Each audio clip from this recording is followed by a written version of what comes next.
In our series, The Dish, we introduce you to this year's winner of the James Beard Award for Emerging Chef. Masako Morishita has been cooking professionally for only a few years, and our Jan Crawford shows us the surprising ingredients behind her success. Masako Morishita! When they called my name, I just couldn't believe it. I almost fell. For Masako Morishita, this is my wildest American dream came true. winning the James Beard Emerging Chef Award is another chapter in her story of American dreams. I really believe happy people make happy food. You think that the emotions can kind of go into? 100%. Something she learned growing up in Kobe, Japan, in the restaurant her family has owned for almost a century. But Morishita says it was a uniquely American job. As captain of an NFL cheerleading squad that helped her succeed in the kitchen here. When I was cheering, it was 35 ladies on the team that I had to lead. Actually, kitchen is completely different environment, but my leadership style never changed. But when she was sidelined in Washington with a torn hamstring in 2018, Morishita reconnected with cooking.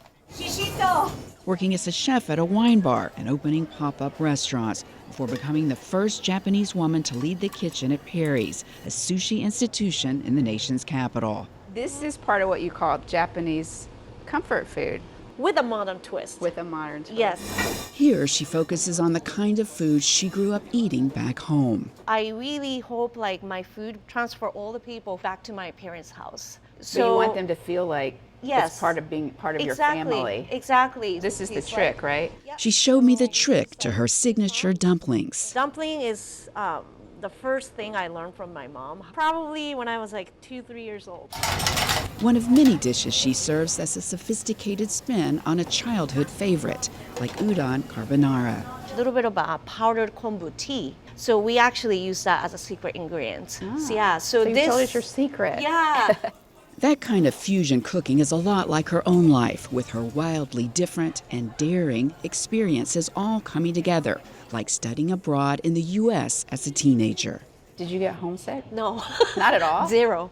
I had a great time. Living in rural Wisconsin with the host family. They always told me there's no dangerous person in this community, but you have to be careful with bears.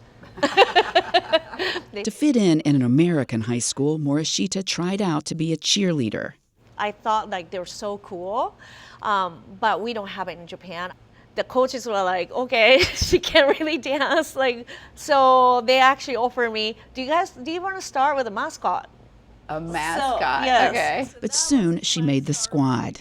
Thank you so much. And now, as she wins her industry's highest honors, the chef credits family as her cheerleaders. My husband, Brad, has been a biggest cheerleader of mine.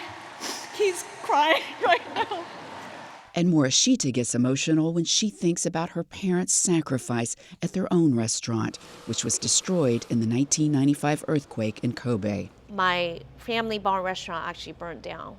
Oh, completely. No. So they lost everything. We lost everything. What makes you feel emotional when you talk about that? It's a lot of challenge I've seen my family went through.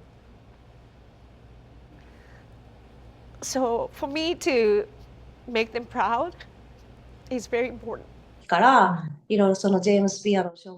pride was obvious when we caught up with Morishita and her mother on a visit back home in Japan. She must be so proud of you. Yeah. Thank you. My mom thinks my grandma should be really proud in heaven. Ah.